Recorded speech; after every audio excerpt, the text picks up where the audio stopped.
Why is this?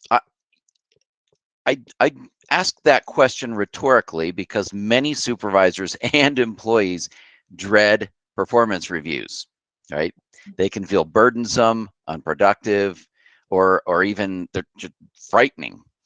And then starting in July 2023, this next fiscal year, performance reviews will become a quarterly occasion, not just annually. So we thought we would spend some time with you today to share a few things. First of all, we will dig into a little of the history and evolution of performance reviews, and maybe that will unearth a little or answer some of the questions of why people hate them so much. And then we'll talk about some different approaches to reviewing performance, some ideas for making performance reviews more satisfying and more productive. And then something all of you should have received.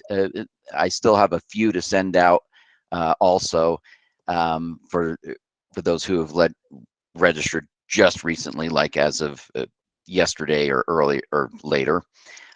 We are collecting crowdsourced best practices that we will share back out with all of you who have registered today. And because we know the expertise lies all out there with you who have experienced, as employees, have experienced good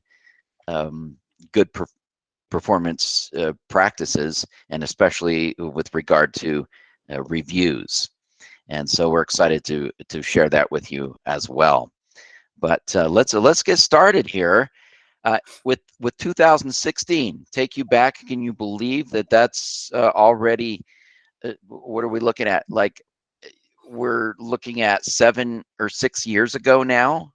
That was. It seems like yesterday. We had two leadership scholars, Peter Capelli and Anna Tavis. They're from the Wharton School and NYU, respectively. They reflected on some important shifts in the practice of performance management that have been occurring over the past few years. And especially, they note this in the entire perspective of looking over the past several decades. So they published their findings in the Harvard Business Review in an article titled The Performance Management Revolution.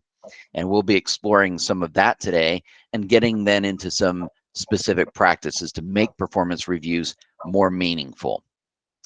So what Capelli and Tavis trace in their observation and research is a history of wide swinging shifts in focus. So on one end of the spectrum, we have a heavy emphasis on a past performance, and on the other end, we have a heavy future focus that by and large disregards the past.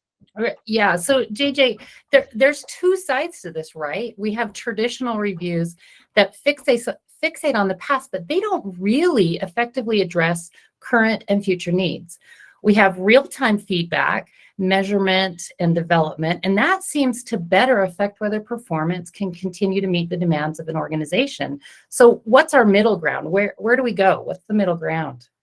Well, research revealed that there is a middle ground, and it seems to be one that calls for both observation of the past as well as a future vision.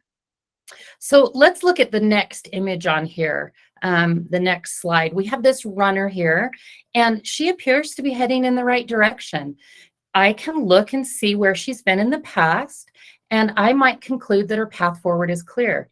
And I can also reasonably assume that if she continues at her current performance level, she'll successfully meet her destination and her objectives.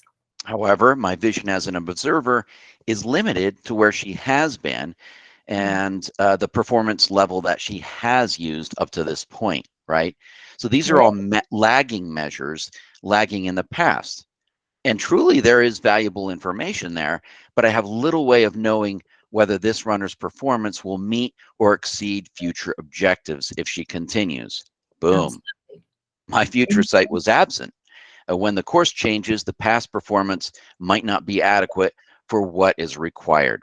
So imagine if we came to this ravine and I expected the runner to perform the same as she had in the previous image. So now imagine if we had scoped out future performance needs. And with this focus, the runner and I are better equipped to see the knowledge and the skills, or we might call them the performance requirements, to better anticipate what's coming. So I could work with the runner to assure that current strengths were used to navigate future challenges. And she could anticipate, adjust, and employ new technique, or meet or exceed the performance demands that lie ahead as she encounters those.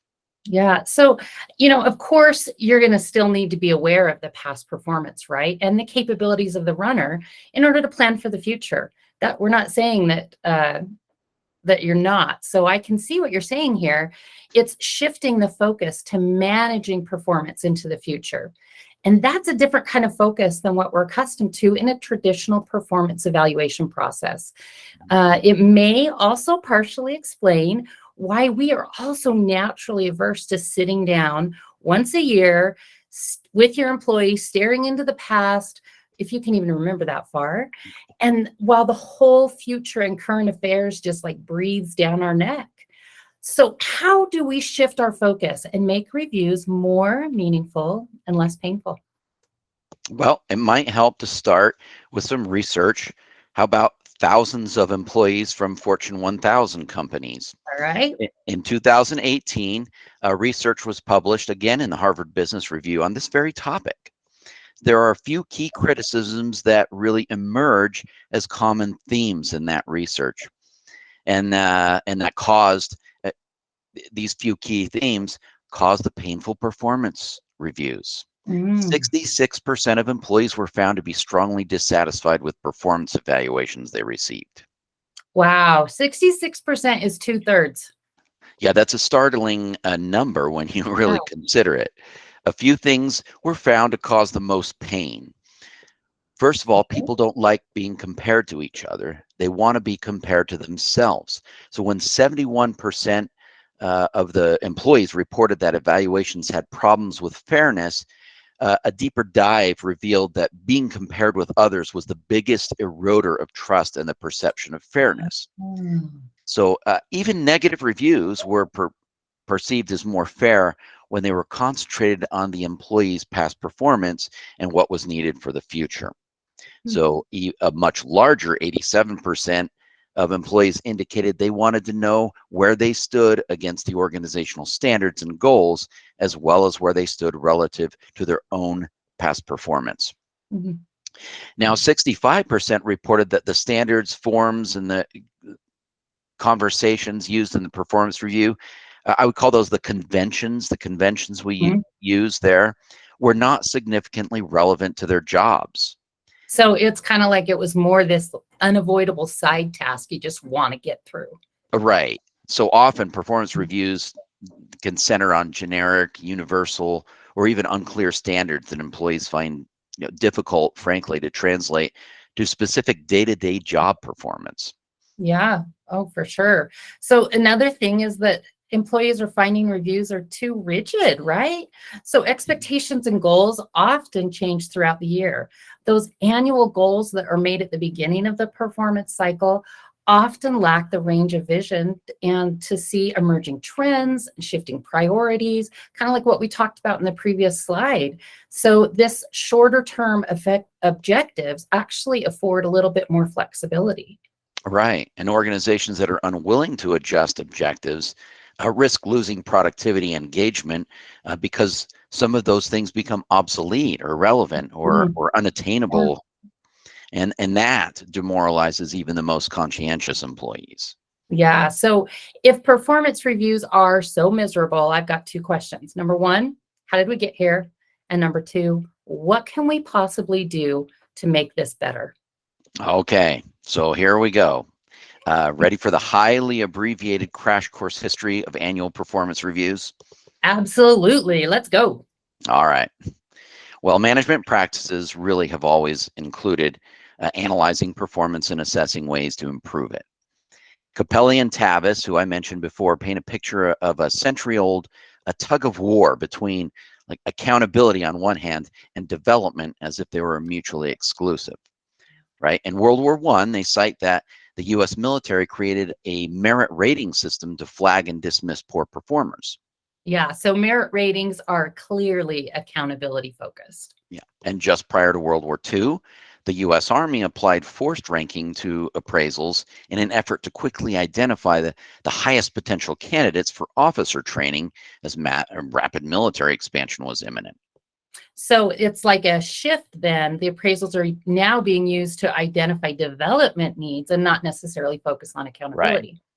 So then after World War II, 60% of US companies used appraisals to document performance and allocate various rewards and demerits. Okay. So back to accountability. Yeah. So then in the 1950s, social psychologist Douglas McGregor, and I know who that is, argued for, because JJ, who is he? It's from my alma mater. Yes, he's from JJ's alma mater. So he argued for engaging employees in the performance planning process and in goal setting. Right. So we went back to development again. Right. And then we see another shift yet again throughout the 1970s, 80s, and 90s back to accountability. And perhaps none was more influential than General Electric, led by the iconic Jack Welch from the 80s to the early 2000s. And initially, Welch was keen on cost cutting and layoffs. And he introduced a performance assessment ranking that was similar to the Army's World War II assessment, but it had some important distinctions. Those who were ranked in the top 20% were financially rewarded, and those at the bottom 10% were let go. And this strategy caught on like wildfire in other organizations. Yeah. But the false assumption of this new system was found in this formula here. Performance equals inherent capability, right? So this formula centered on the assumption that the performance delivered was equal to the capability that was inherent, that was already there. So that's sort of a static idea, and that it was dependent upon the individual. So it failed to account for organizational constraints that might be detrimental to performance, and it also did not recognize that there was some undeveloped capacity within the employee work groups.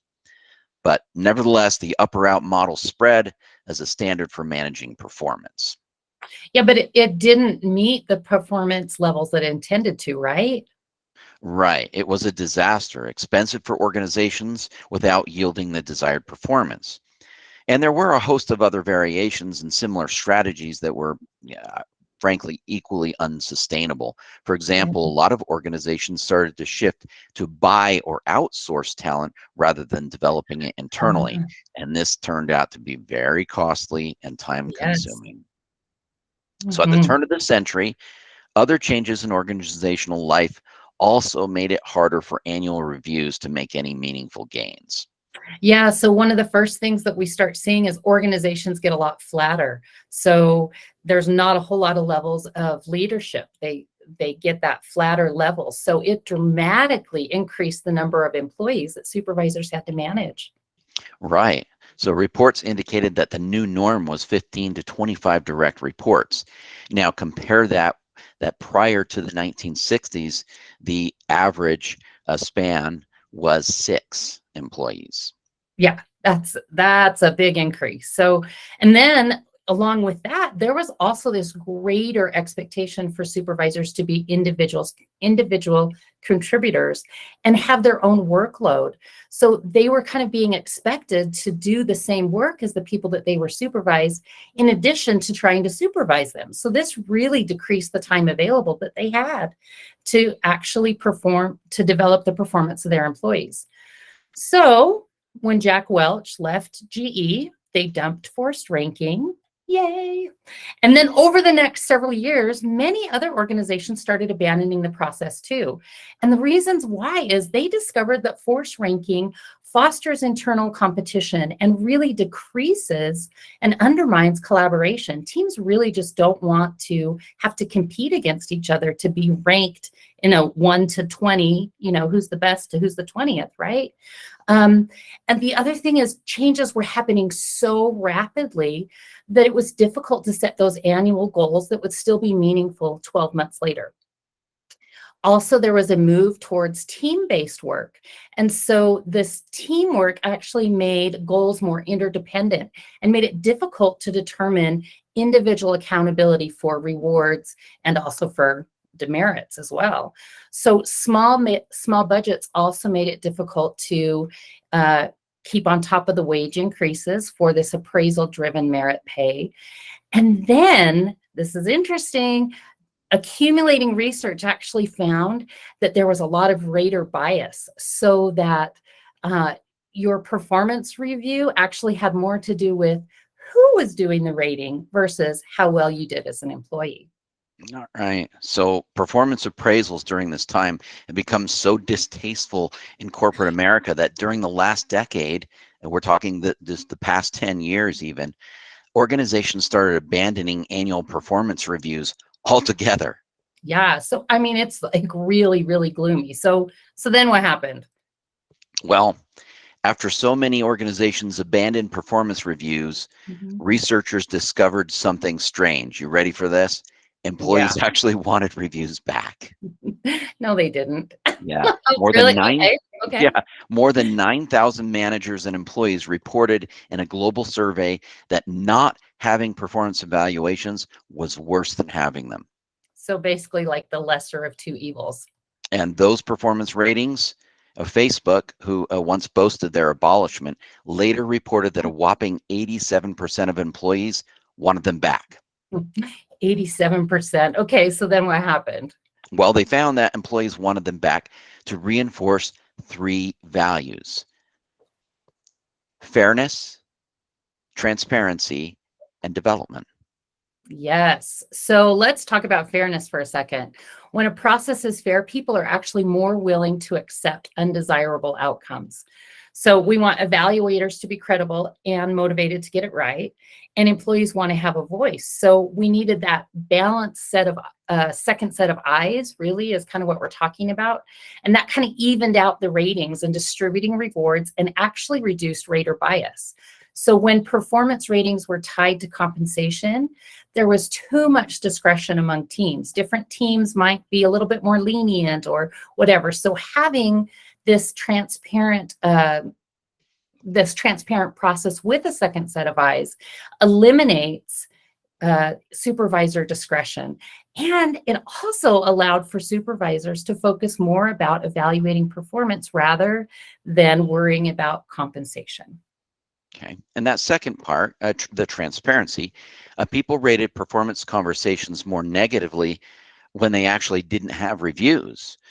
And people wanted to know where they stand, and that's still the case. So evaluations offer transparency, but rather than wait for year-end appraisals, real-time feedback is favored. And in fact, Nobel Prize-winning psychologist Daniel Kahneman found that specific short-term feedback encourages repeat success, and it also encourages quick learning from failure when an adjustment is needed. The Yeah. interesting thing is that the quality of feedback is paramount to the success. Oh, absolutely. Yeah. So now let's talk about development. A funny thing happens, and I think, if you think about yourself as well, a funny thing happens when you get negative feedback. We often fixate on that one issue, on that small point, and it might not be as important as all the larger issues. So evaluations actually allow for an overall assessment that helps people prioritize and focus on important development efforts. Another important mind shift that happened was seeing the evaluation as a snapshot assessment of a time period rather than who the person is as a whole, and what their abilities are, right? So Facebook, in that survey, that research that JJ was just talking about, Facebook found that employees who received ratings in the bottom 10% still had a 36% chance of being in the top 50% by the end of the performance year. So clearly, an evaluation does not equal who the person is or what they can accomplish. So, performance reviews, back in vogue. Yeah. But there are some important things that this historical tug of war between accountability and development has taught us. Yeah, collectively speaking, we've got a list here. a list of healthy things that most of us want from a performance review. And this is feedback received from both supervisors as well as employees. And these are things that empower employees to perform at higher levels. Meaningful work, um, meaningful feedback, acknowledgement of the contribution that the employee has made, a comparison to their personal performance before and after what could be developed, and then flexibility, autonomy, and support. Yeah, perfect. So all of this assumes, though, that performance reviews become more than the painful ordeal that they're often perceived as. With the right focus, they really can become value-added activities. Yeah, there's actually a lot of flexibility afforded to make performance reviews Mhm. a good fit for supervisors and their employees. So while some agencies might have a few more specific requirements for good reasons, HB Mhm. 104's new requirements for quarterly performance reviews are really quite basic and very flexible. Okay, but wait a second. I thought HB 104 had a ton of changes to how we do performance evaluations. Right. Well, there is a lot in HB 104, but in Mhm. terms of the performance review itself, done on a quarterly basis, these are the two main check boxes you have. Huh. They are to be written and recorded quarterly, and the verbal and written feedback should address standards and expectations found in the performance plan. Well, when you take a look at that, that leaves a lot of things a supervisor can do to make quarterly reviews relevant and meaningful, and tailored, customized to the employee. So perhaps it starts with recognizing this statement here, that your success as Mhm. a supervisor is really measured by the success of your employees. And this can seem obvious, but we talked earlier about the dynamics of having a large span of control and being a working supervisor. It is especially difficult if you are a working supervisor who also carries the workload of an individual contributor.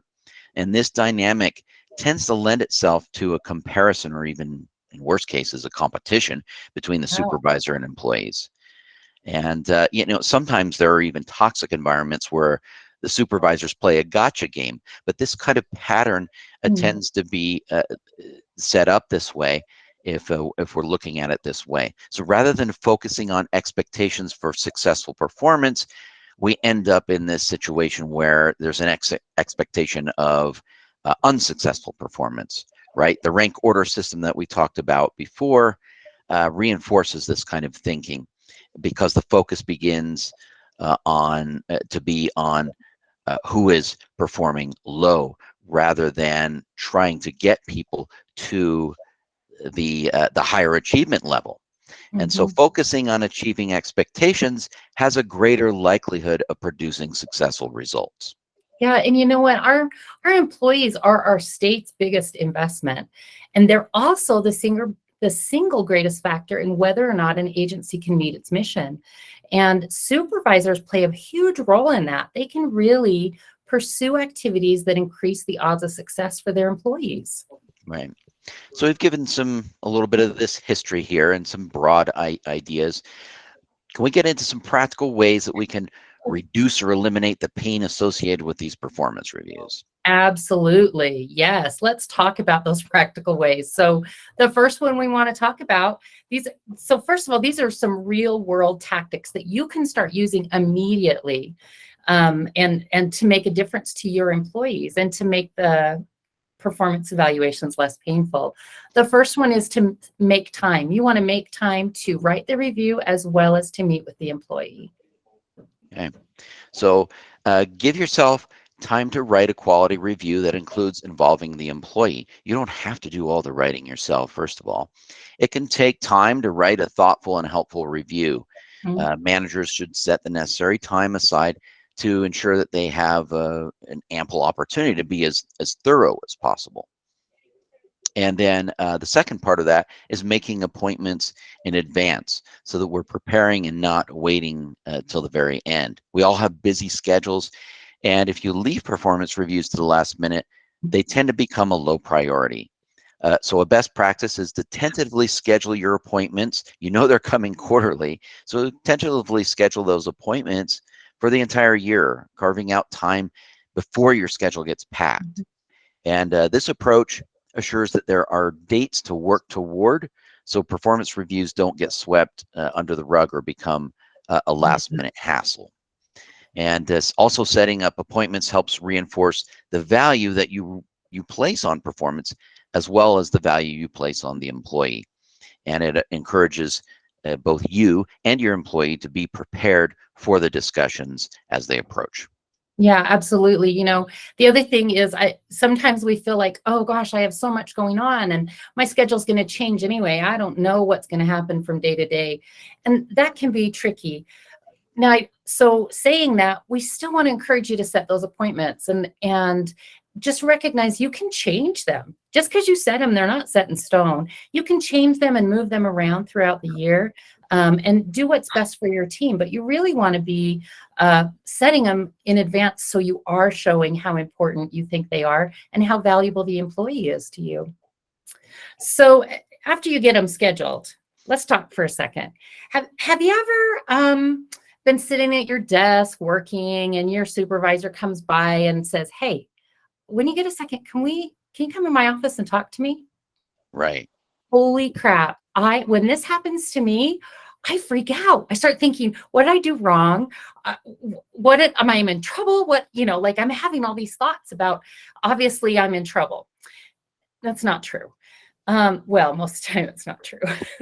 But so you want to avoid the panic button with your employees and provide the review in advance. And so this allows your employee to scan through what's there and understand overall how they're being evaluated and then know what questions to raise during your discussion. Yes. So giving team members access to the content of what you'll be reviewing ahead of time means that they can process your points before the conversation, and then you can ask more thoughtful questions during the meeting as opposed to just reciting a bunch of information in front of them. Right? Yeah.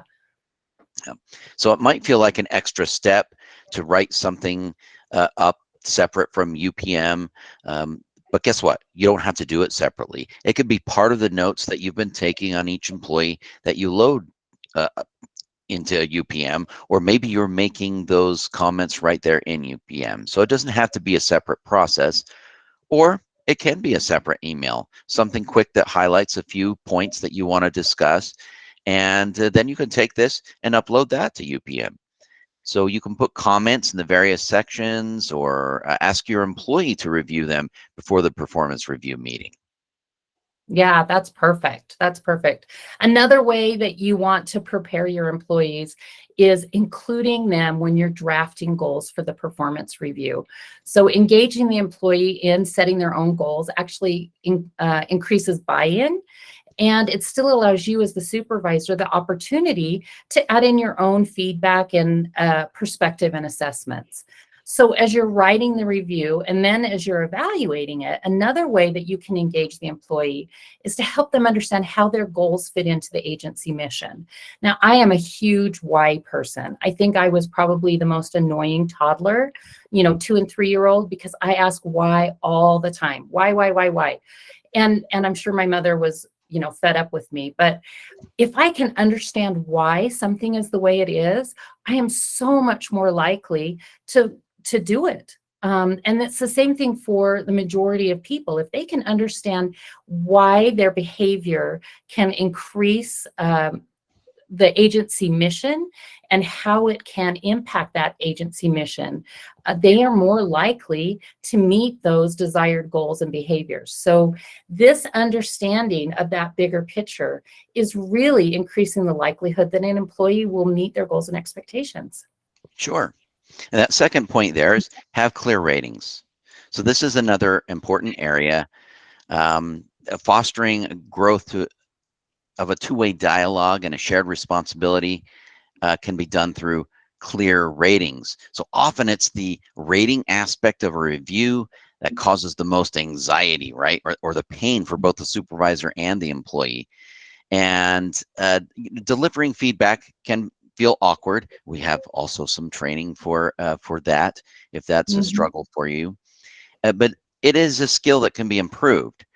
Fixing a rating, however, seems a little contrived. And why? I mean, how do you sum up the total of an employee's contributions and needs in a word or a number, Yeah, right? yeah, absolutely. How do we make a system with fixed ratings and mandatory ratings better? So first, establish the definitions up front before before the performance begins, right? Eliminate as much mystery as you can. Make sure everybody understands what each point on the rating scale means. Will you give the employee a preliminary rating, or are they only going to receive a final rating at the end of the year? When is the rating documented? Is there time to improve it? What are the consequences or rewards for each rating? And essentially, the more information that's available to employees when you're discussing performance, the better. Yeah, absolutely. Absolutely. Another strategy that we have on there is including self-review. So engaging the employee and asking them to do their own performance judgment, look at what they are doing well, what they are struggling with, things they need help with, things that they feel like they're super exceptional at. They are the ones that are doing the work day in and day out, and they have a better idea of what they're struggling with and what they're excelling at. Yeah, I had a fantastic experience with this. I One of love my this story. one of my earliest experiences, or one of my earliest interests in supervision or management, came while I was a university student custodian.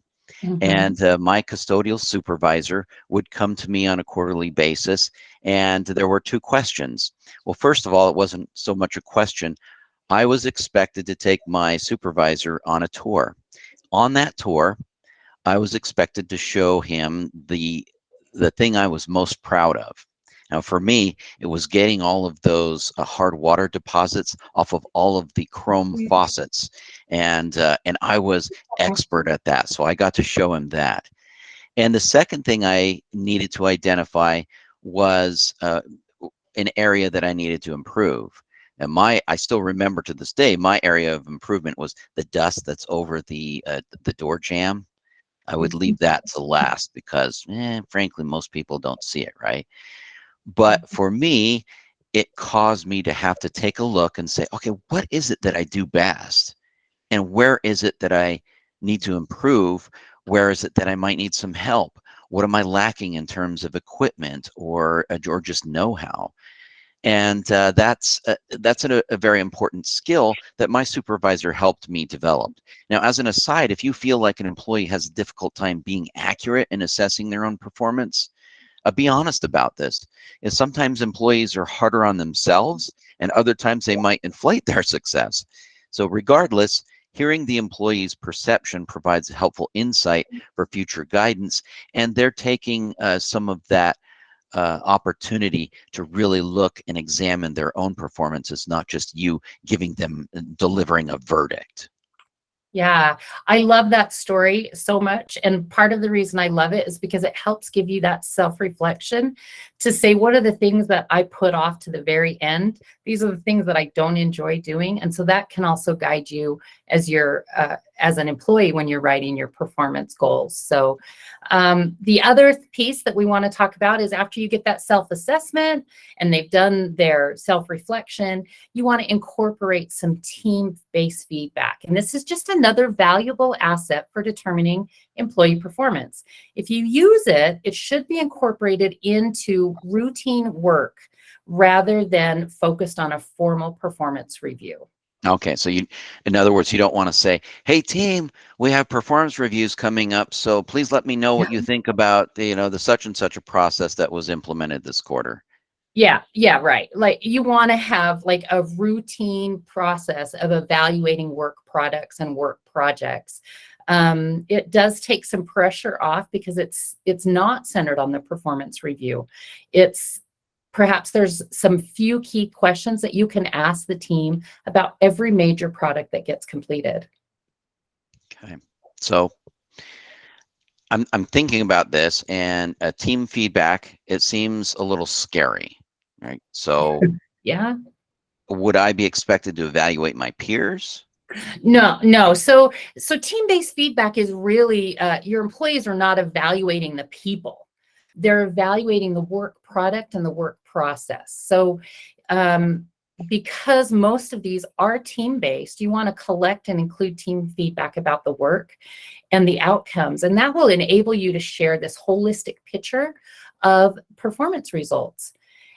A really interesting thing is research actually shows that there's a 14% increase in employee performance when their work process is evaluated by their teammates. So 14% increase in performance, that's pretty dang good. So we want to have all employees involved with it. All right. So how do you go about doing this? Well, so as I said, team-based feedback should be routine. It can be done at the end of the month or end of the quarter for those ongoing and routine work assignments. It might be something that you do at the end of a project or like when a milestone is completed. And there's all kinds of formal and informal assessments out there. And there are after action reviews, there's 360 reviews. You could create like an anonymous feedback box up on the wall, that, go old school that way. You can make a survey monkey and make it as complicated as you want with charts and graphs and whatever it is. And the thing I want you to focus on is what is going to be best for your team in the way that they want to share feedback. Okay. So when you get the information now, what do you do with it then? Okay, so once you get it, there are several ways that you can incorporate the feedback into the employee's performance reviews. The first way is to discuss with the employee how they contributed to the team's objectives. It may include talking with the employee about things that they can improve and that will help increase the overall team performance. The other thing you want to do is you want to look through the team-based feedback examples for other areas that might be gaps in your assessment. As a supervisor, you're not necessarily going to have a day-to-day knowledge of what your employees' work behaviors are and how they impact the team.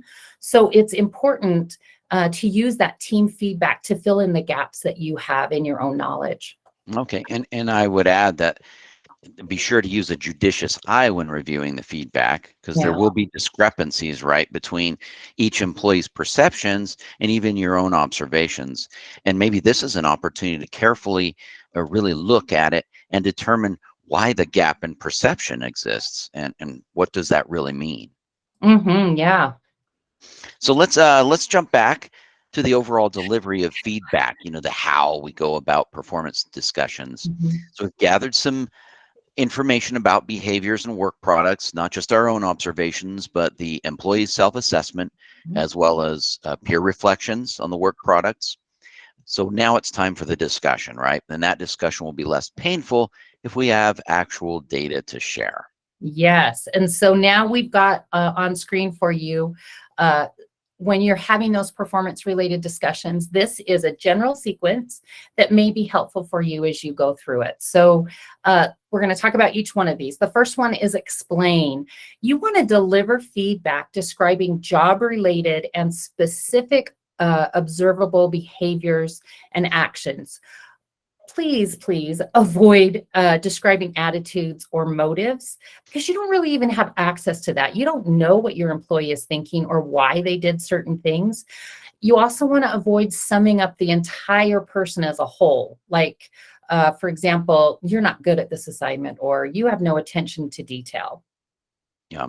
The second thing we want to do here is to pull out some of those reasons, right? To seek information from the employee. So what contributed to the success of the project or the assignment, and what may have contributed to a failure of an assignment.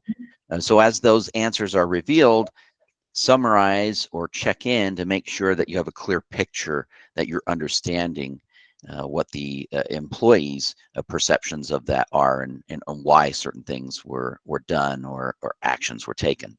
Yeah, perfect. So then the third one is solution. You want to be soliciting observations and solutions from the employee. So what needs to continue, what needs to stop, or what needs to start? And we're going to talk about that in the next slide. So avoid forcing a solution. just come work on coming to an agreement about next steps and needs. Yeah, and that's especially difficult, right? Because we have many supervisors out there that were selected to be supervisors because they're really good at what they do Right.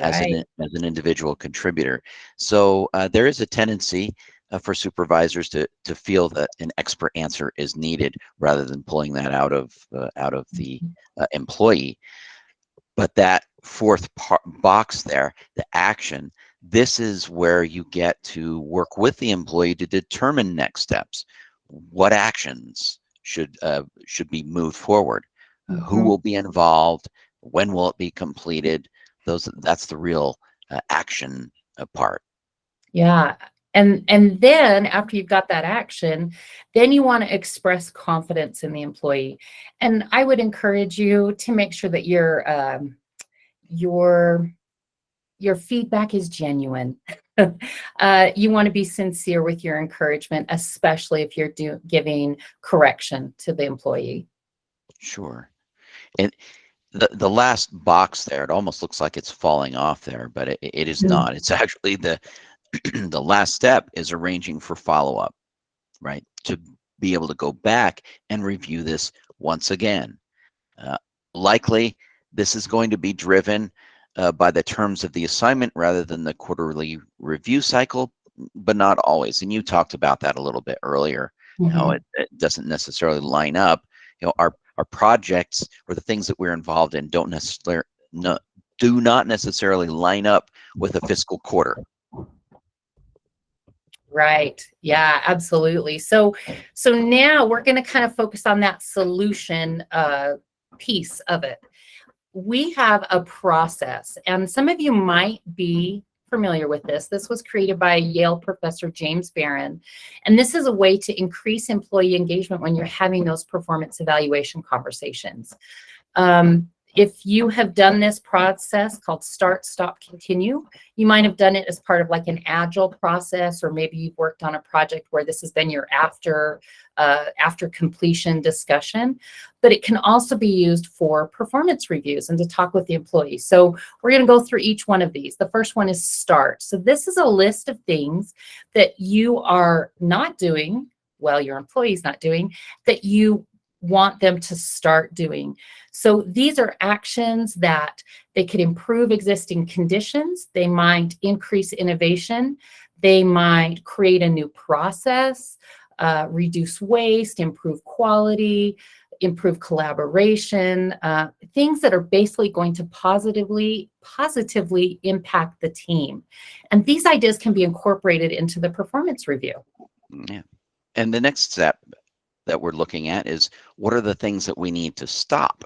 So these might be actions that are just consuming too much time, but they have little reward, or maybe they're distracting us from our core purpose, or they're just frankly inefficient. Maybe they're negatively impacting the team, or this happens, maybe they're no longer priorities, right? How often have we gotten to the middle of a project and realized, we're going in the wrong direction. It's time to stop that and move to the things that are priorities. The last part there is continue. Of course, these are the things that you're wanting to identify that you want to continue to do. And there might be two principal reasons.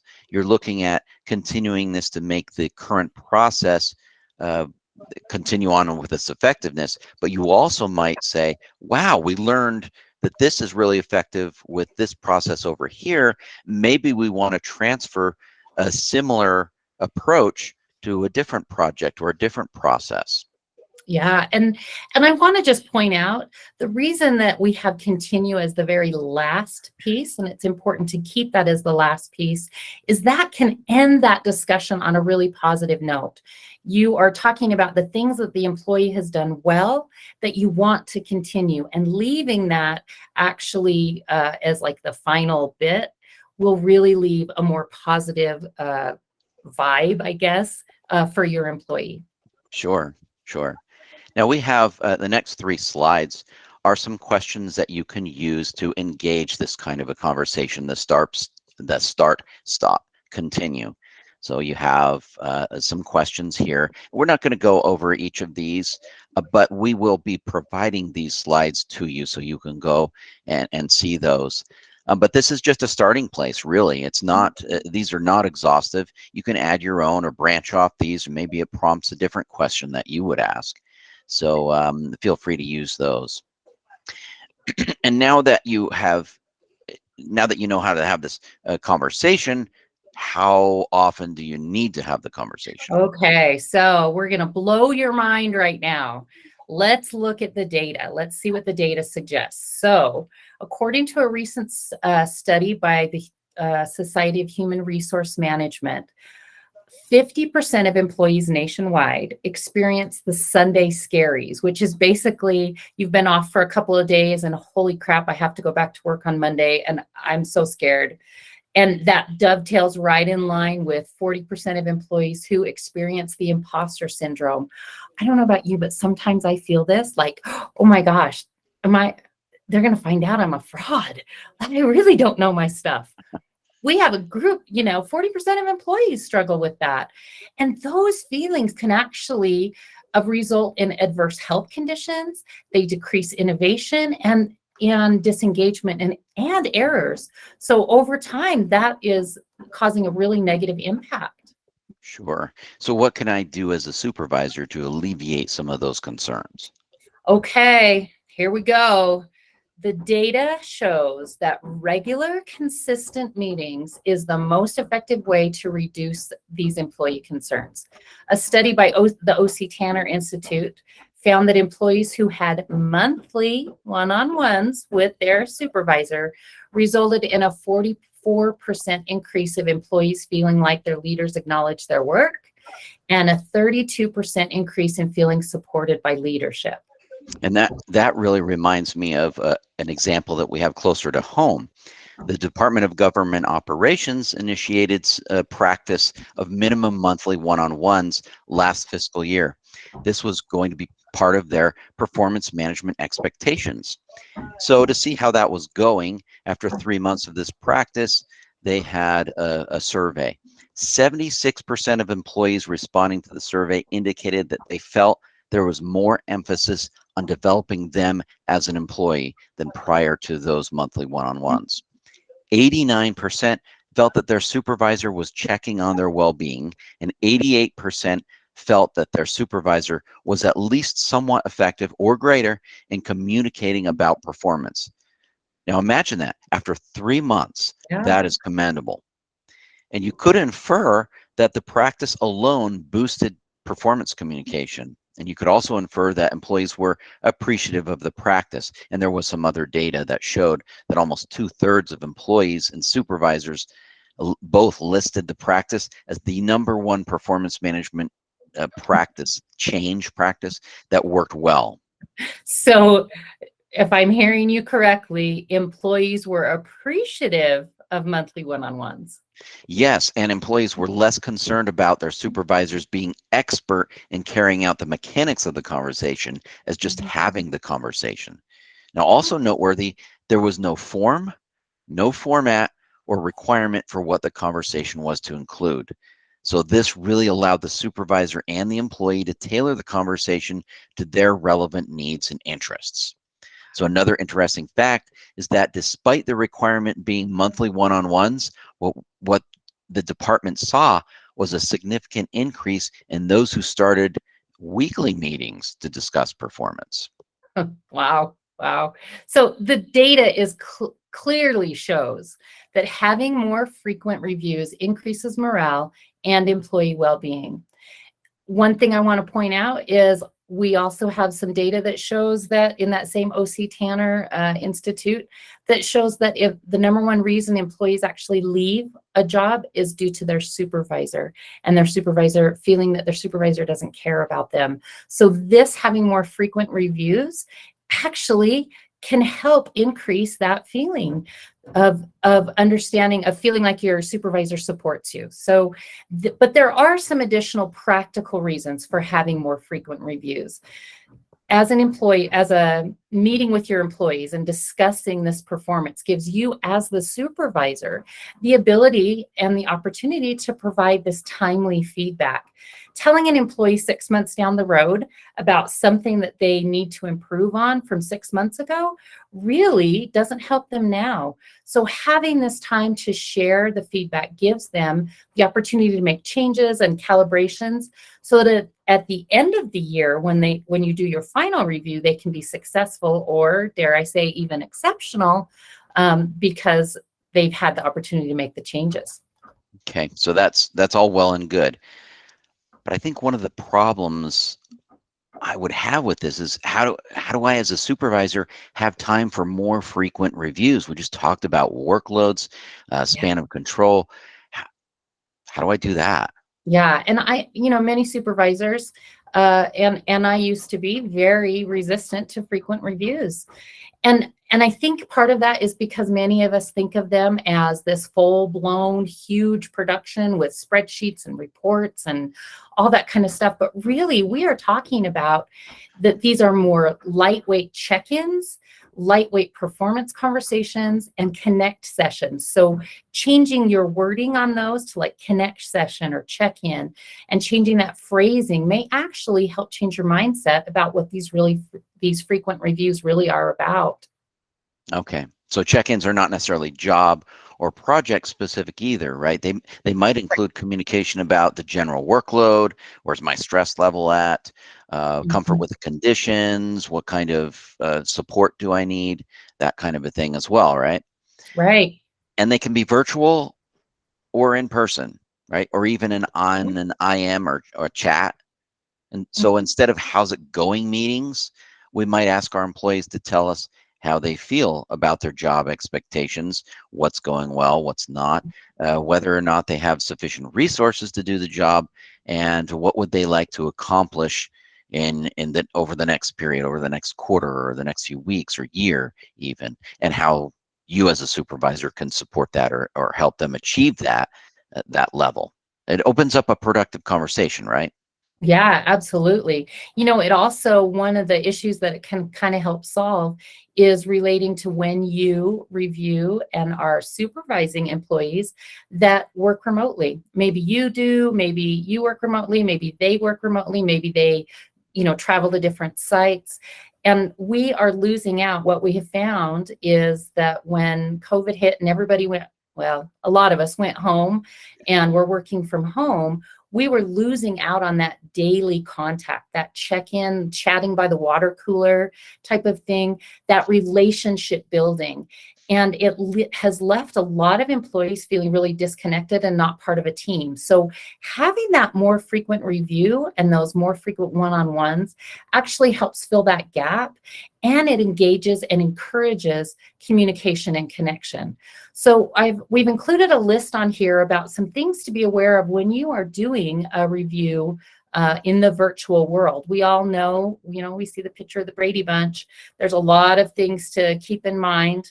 The one thing I want to just really focus on is allowing time for small talk. As we just discussed in the last few slides, the data shows that employees are craving their supervisors to be involved with them and to have that support and to understand their workload. And so having that small talk to build the relationship is going to be really key. Okay, so we've All shared a few things here, right? But we've got more, right? We've got more. We've got already the crowdsourced best practices are coming in, and we will be sending all of those out to all of you. In fact, anyone who has registered for this webinar today will receive that later this week as we are able to kind of bring them together and curate them, make sure we reduce the duplicates and so on. So you have a nice, neat list from all of you. And those of you who have not responded yet, we invite you to do that. So we have some best practices to share around with everyone who has been here today. Yeah, those are going to be really helpful. I'm excited. I've read through some of them, and they are they're really fascinating. I love it. So the other piece we want to just remind you, we kind of talked about and hinted at some things that we actually, DHRM's Leadership and Organizational Development team, we have numerous short courses that are available on various topics that kind of relate to these things. So if you want to do a little deeper dive, we do have some other trainings that are available for you. Sure. And with that, we also want to talk about next month. Next month on Off the Shelf, we will have Give Thanks, appropriate for the time of year, right? Harvesting positive outcomes through gratitude. And that will be held on November 30th. It's another Wednesday at 10 a.m., just like this one is today. We thank you all for being with us today, and look forward to seeing you at our next Off the Shelf. Yeah, thank you.